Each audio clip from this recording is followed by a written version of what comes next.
A lot of these guys that played already have already committed to coming back to the stream. They like it. They like how it feels. So we're going to see some of these faces again real soon. I'll smoke you in the 8K pots. You smoke me in the 150K pots. Deal? Yeah. I don't like the political. I mean, I did it. So Dirk gonna bring it in here on the button with 9-8. And he's flopped a gut shot. Now Lucky has top pair. Who's coming? And Lucky's gonna bet right out. Interesting to see how Dirk plays this one. Getting led into as the pre-flop raiser. Just with the gut shot, he's just gonna call. What is that? I bet that.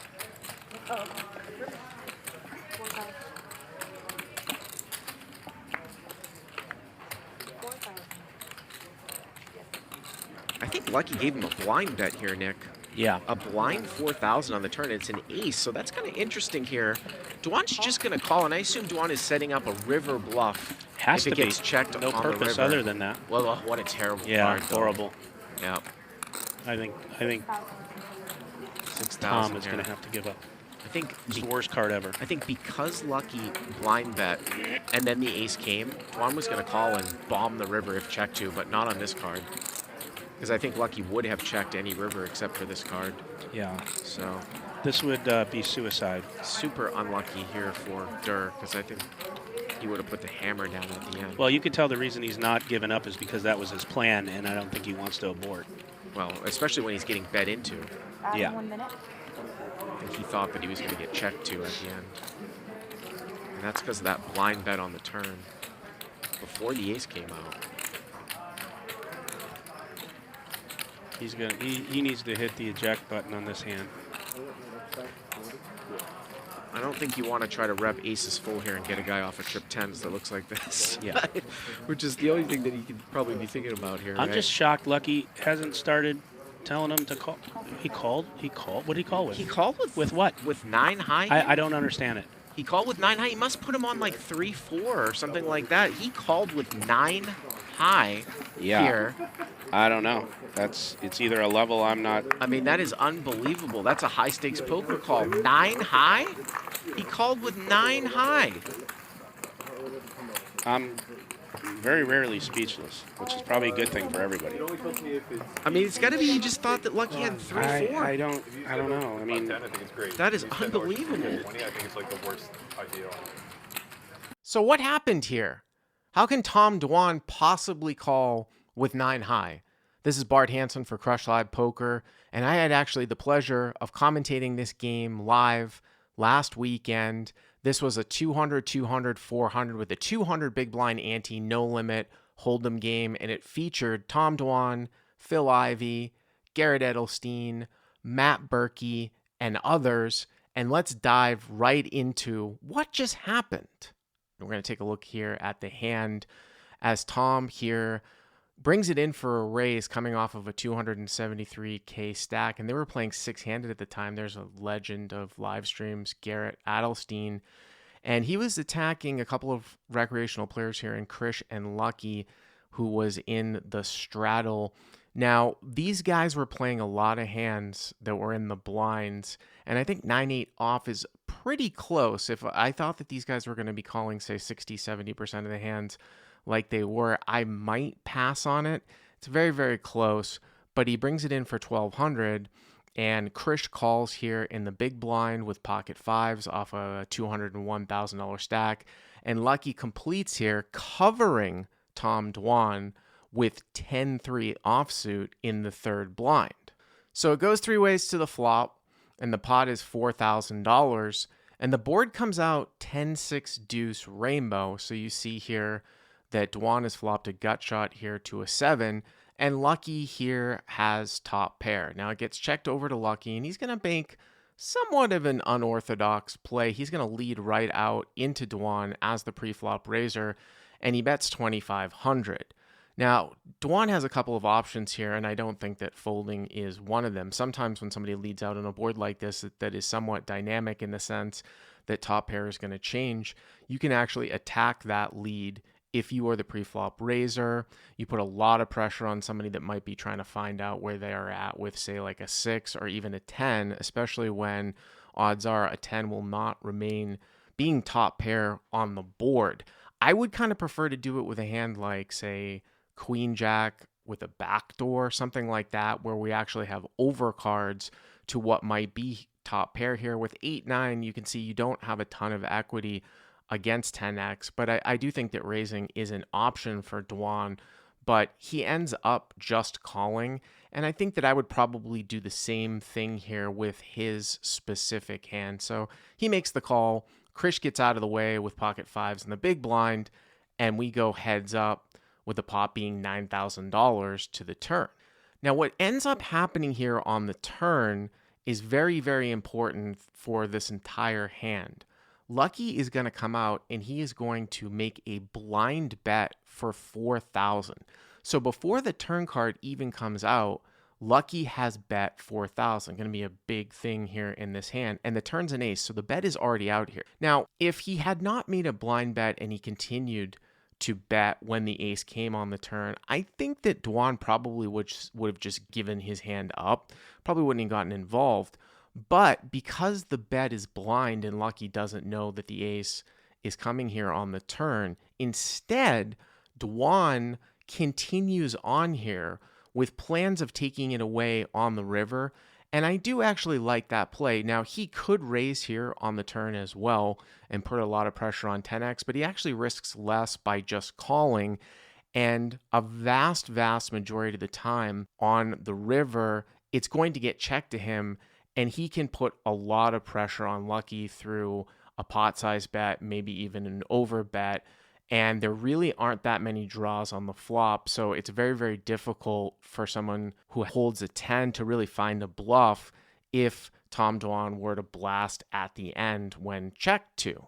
So with the pot being $17,000, we roll to the river, and the river here is a 10. Now that changes things quite a bit here, because if you were expecting a 10 to check to you on the river, if the river, say, came a 3 or a 7 or a king or a queen or whatever it is, that's now not going to happen because someone who is leading with the 10 who blind bet on the turn now has trips. So definitely not the best card here in the world for Dwan. Now Lucky is going to come out and he's going to bet very, very small here, about just over 1/3 the size of the pot. And you can see that the pot is 23,000 and it's 6K for Tom Dwan to call. So he's getting right around 4-1. Now, when I was doing the live commentary with Nick Vertucci, I could start to see that Tom Dwan was thinking about something. But I don't think it makes a whole lot of sense to try to, say, represent a really, really big hand and try to get somebody off of trip 10s here. Like if Durr was going to represent aces full, I just don't think this is a spot to get someone to try to really fold a 10. So at the time, I thought it was just a trivial fold. But you can see here that Durr is thinking and thinking and thinking.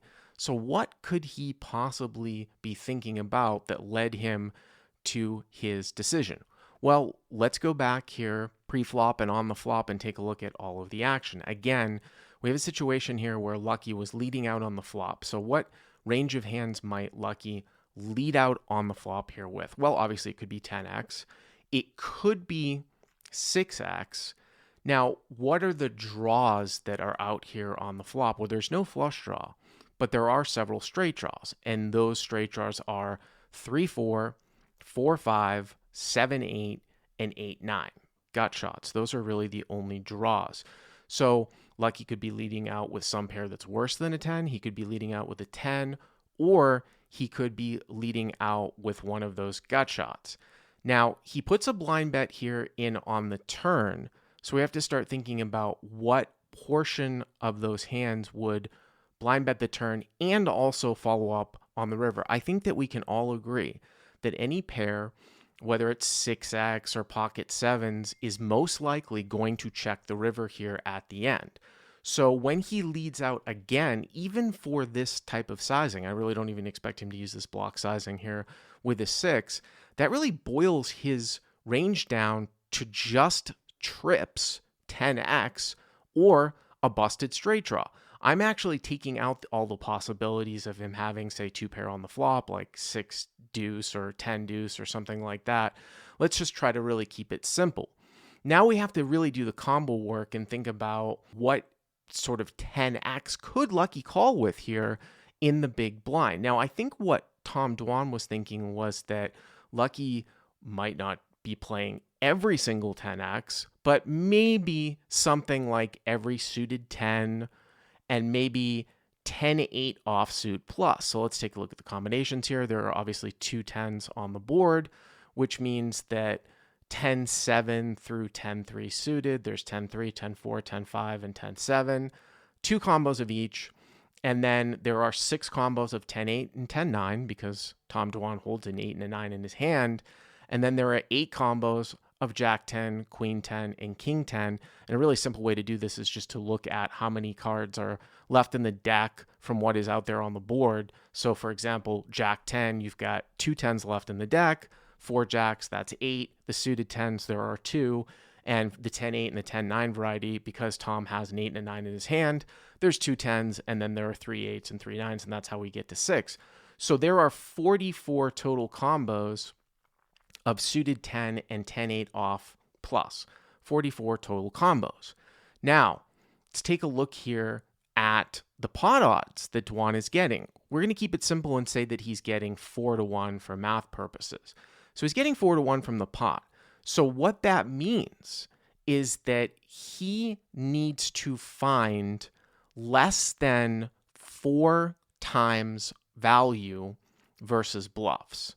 So if Lucky only has, say, 3 times value versus 1 times bluff, Dwan can actually make a call here and try to put Lucky on a busted straight draw. Let's take a look here at the combos of straight draws. If Lucky was going to complete with every single combo, offsuit or suited variety of 3-4, 4-5, 7-8, and 8-9, you can see 16 combos of 3-4, 16 combos of 4-5, 12 of 7-8, 12 of 8-9. That is 56 combos of busted straight draws. So there's 56 combos of busted straight draws. There's 44 combos of 10x. Of course, he's not going to really play all of the straight draws like this all the time. So I'm just going to make it simple and say maybe he plays 25% of his straight draws like this. So 56 divided by 4 is 14. So he might have 14 combos of bluffs if he plays all his straight draws, say 25% of the time. Now, going back to the 10x variety, he's got 44 combos. So if he played all of his 10x combos in this manner, we would have a ratio of 44 value hands to 14 bluffs. Now, Dwan needs to find 4 times less value than bluffs in order to make this call. If he can find 56 combos or less of value here, then he can make this call. So if he played all the suited 10x combos like this plus 10-8 off in this manner, 44 combos, and he's got 14 bluffing gut shot combos, then he could make this call getting this type of price. So that's really a look at, I think, what Dwan was really thinking about. I'm taking out, like I said, the thick value types of hands like 10-6, 10-deuce, ace-10 because of the river sizing. We can revisit that here at the end. So I think that that's really what Tom Dwan was thinking about in this manner, that really the only thing that Lucky has here for value is really 10x, and he's got a couple of busted gut shots. Of course, one of those busted gut shots, which is 8-9, dirt ties, he doesn't beat, but we've seen him make this call before. He did it once against Daniel Negreanu on a high-stakes poker game with 9-high. He was incorrect in that particular situation, but here he actually looks at this as actually somewhat of a polarizing hand, and he makes the call with 9-high, and people are trying to figure out what the hell is going on. Now, where might have Tom Dwan gone wrong here? We said that Lucky would only be playing some of the weaker 10s that are suited. Well, here's empirical evidence that he actually has more than that, because he has 10-3 off. So if we were to take a look, instead of looking at all of the suited 10s, every 10 now you can see that there are 8 combos instead of 2 of 10-3, 10-4, 10-5, and 10-7, 6 combos of 10-8, 10-9, 8 combos of Jack 10, Queen 10, and King 10. So now we're giving him all of the offsuit 10s. And now all of a sudden, suddenly you see it goes from 44 combos of 10x to 68 combos of 10x. So looking back at all of the gut shot combos, doing the whole 56 combos by 25%, you can see that he's got a busted gut shot 14 combos, and now he's up against 68 value combos. Well, we said he needs to find a ratio of 56 combos to 14 to break even, which would be 4-1. So now he can't make this call if Lucky now has 68 value combos, because he has more than 4-1 of value. The other thing I don't think that Tom Dwan actually might have taken into account, what about just any other random hand that's a bluff that just beats 9 high? Like, say Lucky was just sort of donking out with Queen Jack, just something entirely random, or maybe he was betting out with Ace High, or maybe he was betting out here with Ace Deuce or Ace 6. He hit the ace at the end, and now in the river, he sort of he block bets at the end because he's scared of the 10 because his ace is up, doesn't play anymore. I think that also has some credence here. And obviously, if he's calling with 10-3 off, he's going to be calling with any Ace X off here as well. So when you really look at this, if we were to say give him another, say, 4 combos of Ace X or randomness, now we're really up to like 72 combos of value here versus, say, 14 combos of bluffs.